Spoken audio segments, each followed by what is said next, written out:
ఉపరితల ఆవర్తన ప్రభావంతో ఏపీలోని పలు జిల్లాల్లో అకాల వర్షాలు కురుస్తున్నాయి. గుంటూరు జిల్లాలో ఉరుములు మెరుపులతో కూడిన మోస్తరు వర్షం పడింది. అటు ఏపీలోని అన్ని జిల్లాలకు రెయిన్ అలర్ట్తో పాటు పిడుగులు పడే అవకాశం ఉందని వాతావరణ శాఖ హెచ్చరికలు జారీ చేసింది. ఏపీలోని పలు జిల్లాల్లో 2 రోజులుగా అకాల వర్షాలు పడుతున్నాయి.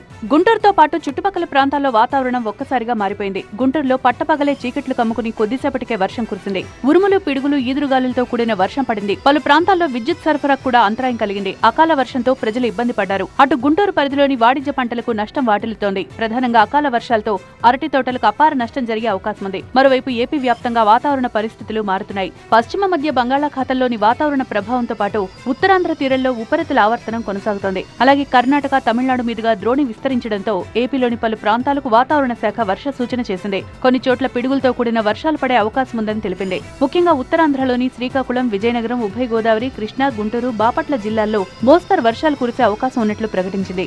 రాయలసీమ ప్రాంతాల్లో తేలికపాటి నుంచి మోస్తరు వర్షాలు పడే అవకాశం ఉందని వాతావరణ శాఖ పేర్కొంది. పల్నాడు, ప్రకాశం, నెల్లూరు, కర్నూలు జిల్లాల్లోనూ వర్షాలు కురిసే ఛాన్స్ ఉందని ఆయా ప్రాంతాల్లోని రైతులు అప్రమత్తంగా ఉండాలని సూచించింది.